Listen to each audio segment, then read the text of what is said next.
17 अक्टूबर 2020 को ministry of home affairs ने Jammu and Kashmir panchayat Raj act 1989 को अमेंड करके एक लेजिस्लेशन पास की, जिसके तहत उन्होंने जे के अंदर एक नई गवर्नमेंट स्ट्रक्चर को इंट्रोड्यूस किया। ये नया गवर्नमेंट स्ट्रक्चर जो है, इसमें दो यूनिट्स हैं।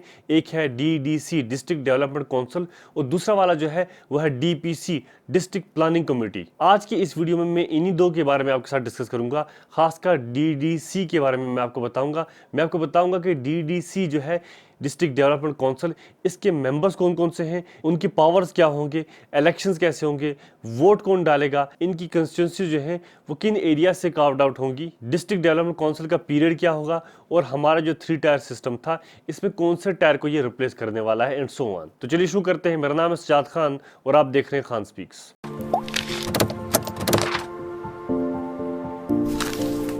फ्रेंड्स, डिस्ट्रिक्ट डेवलपमेंट काउंसिल का स्ट्रक्चर और उसके पावर्स को समझाने के लिए मुझे आपको ओल्ड 3 टायर सिस्टम जो है उसके बारे में थोड़ा सा बताना पड़ेगा, वरना आपको DDC जो है वो अच्छे से समझ नहीं आएगा। तो फ्रेंड्स, हमारे Jammu and Kashmir panchayat Raj act 1989 के तहत इससे पहले जो हमारा 3 टायर सिस्टम या 3 लेवल सिस्टम जो था वो कुछ ऐसा था। बॉटम लेवल पे, लेवल 1 पे जो फर्स्ट टायर था वो था पंचायत्स, जिसमें हम डायरेक्ट वोट डाल के अपने पंच और सरपंच को जो है इलेक्ट करते थे विलेज लेवल पे। उसके बाद का जो लेवल था या टायर जो था वो था ब्लॉक डेवलपमेंट काउंसिल का। इसका चेयरपर्सन जो है उससे हमारे पंच और सरपंच जो है डायरेक्टली इलेक्ट करते थे और यही BDC का चेयरपर्सन जो था हमारे ब्लॉक्स को रिप्रेजेंट करता था डिस्ट्रिक्ट लेवल पे। उसके बाद हमारा जो थर्ड एंड फाइनल टायर जो था वो था district planning and development board का, जिसे DDB कहा जाता था। ये DDB जो था ये डिस्ट्रिक्ट लेवल की प्लानिंग बॉडी थी जो डिस्ट्रिक्ट के लिए पीरियोडिक और एनुअल प्लान्स को फॉर्मुलेट करते थे और फाइनली एग्जीक्यूट भी यही करते थे। फंड्स इन्हीं के पास आते थे और डिपार्टमेंट वाइज जो है ये फंड्स को यूटिलाइज करते थे। मैं आपको बता दूं कि ये जो DDB था इसके मेंबर्स जो थे MLAs थे, MLCs थे, MPs थे और जितने भी अलग अलग डिपार्टमेंट्स के डिस्ट्रिक्ट हेड्स थे, जैसे एजुकेशन के चीफ एजुकेशन ऑफिसर है, एग्जन हो गए, हमारे चीफ मेडिकल ऑफिसर हो गए, ये सारे के सारे जो डिस्ट्रिक्ट लेवल के गवर्नमेंट डिपार्टमेंट्स के हेड्स थे वो सारे के सारे इस DDB के मेंबर्स थे। इस डिस्ट्रिक्ट डेवलपमेंट बोर्ड की साल में एक बार मीटिंग होती थी और इस मीटिंग का चेयरपर्सन जो है, इस मीटिंग को चेयर जो करता था वो थे हमारे कैबिनेट मिनिस्टर। श्रीनगर और जम्मू डिस्ट्रिक्ट को छोड़ के, क्योंकि श्रीनगर और जम्मू डिस्ट्रिक्ट के जो डिस्ट्रिक्ट डेवलपमेंट बोर्ड्स थे उनको साल में जो एक बार मीटिंग होती थी उसे चेयर हमारे CM करते थे। बेसिकली होता यह था कि जो हमारे डिस्ट्रिक्ट के हेड हैं, हमारे DC साहब, वो अपने डिस्ट्रिक्ट के जो बाकी डिपार्टमेंट्स के हेड हैं उनके साथ मिलके एक प्लान जो है उसे फॉर्मुलेट करते थे और साल में एक बार मीटिंग होती थी और जो भी उन्होंने एक प्लान बनाया होता था डेवलपमेंटल प्लान डिस्ट्रिक्ट के लिए, उस प्लान को इस मीटिंग में एक अप्रूवल मिलता था, उसमें थोड़ी सी चेंज आती थी, फिर कैबिनेट मिनिस्टर जो है उसे फाइनली इस प्लान को अप्रूव करते थे और जितने भी फंड्स हैं वो डिपार्टमेंटल वाइज जो है वो डिस्ट्रीब्यूट कर दिए जाते थे। अब जैसा कि इससे पहले मैंने आपको बताया कि हमारे Jammu and Kashmir Panchayati Raj act 1989 में जो अमेंडमेंट आई है, उस अमेंडमेंट के तहत इस DDB को DDC जो है वो रिप्लेस करेंगी। District planning and development boards जो हैं उन्हें रिप्लेस करेंगी डिस्ट्रिक्ट डेवलपमेंट काउंसिल्स। अब ये जो डिस्ट्रिक्ट डेवलपमेंट काउंसिल्स हैं इनका स्ट्रक्चर्स, पावर्स और फंक्शंस क्या होंगे ये मैं आपको बताता हूं। सबसे पहले तो ये जो डिस्ट्रिक्ट डेवलपमेंट काउंसिल है DDC, इसके मेंबर्स होंगे हमारे डिस्ट्रिक्ट के जो कंसर्न MLA हैं वो इसके मेंबर होंगे।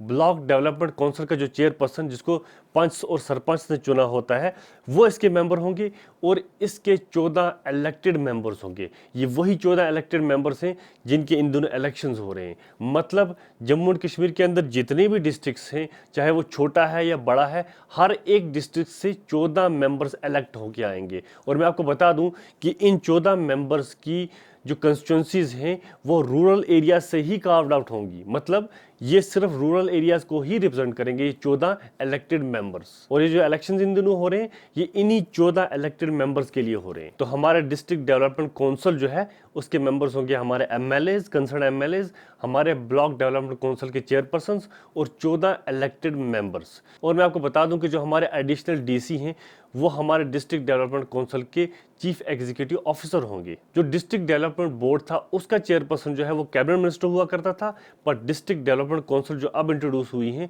इसका चेयरपर्सन जो है, ये इलेक्टेड मेंबर जो है अपने ही बंदों में से इसका चेयरपर्सन खुद इलेक्ट करेंगे, चेयरपर्सन भी और वाइस चेयरपर्सन भी। और इसमें एमएलएज की कोई से नहीं होगी, ना ही वो इसके इलेक्शन में वोट डाल सकते हैं, ना ही वो इसे रिमूव कर सकते हैं। मैं आपको बता दूं कि जो डीडीसी के 14 मेंबर्स इलेक्ट होकर आएंगे उसमें भी रिजर्वेशन होगी। औरतों के लिए रिजर्वेशन होगी, एससीज के लिए रिजर्वेशन होगी और एसटीज के लिए भी रिजर्वेशन होगी। जैसे करना की अगर हम बात करें, वो सीट जो है वो औरतों के लिए ही रिजर्व्ड है, वहां पे सिर्फ औरतें ही इलेक्शन में उठ सकती हैं डीडीसी के लिए। जो डिस्ट्रिक्ट डेवलपमेंट बोर्ड था उसकी मीटिंग साल में एक ही बार हुआ करती थी, पर डिस्ट्रिक्ट डेवलपमेंट काउंसिल जो है इसकी मीटिंग साल में 4 बार हुआ करेगी। पहले क्या हुआ करता था, जो डिस्ट्रिक्ट के जो डीसी साहब हुआ करते थे वो अपने डिस्ट्रिक्ट के जो बाकी डिपार्टमेंट के हेड्स हैं उनके साथ मिलकर एक प्लान जो है वो फॉर्मुलेट करते थे और फाइनली वो डेवलपमेंट प्लान जो है उसे अप्रूव करा के एग्जीक्यूट कर देते थे।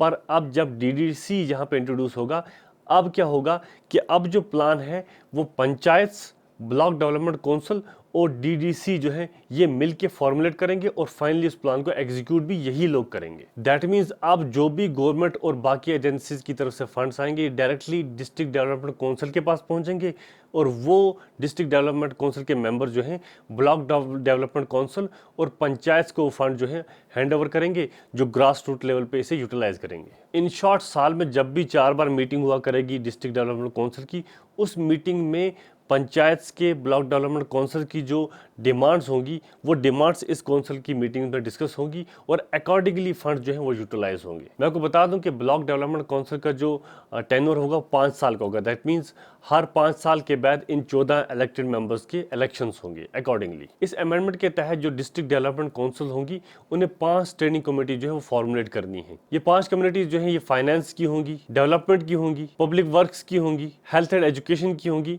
एंड फाइनली वेलफेयर की होंगी। ये था डिस्ट्रिक्ट डेवलपमेंट काउंसिल के बारे में।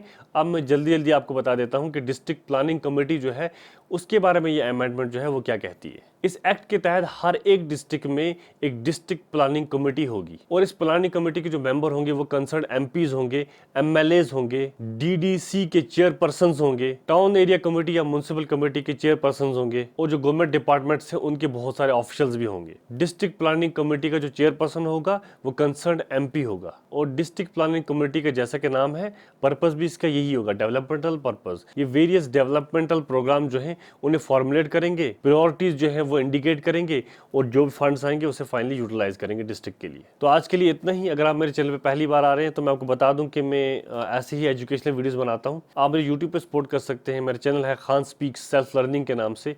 फेसबुक पे भी मेरा पेज है खान स्पीक्स के नाम से। शेयर और सब्सक्राइब करना ना भूलें। Thank you.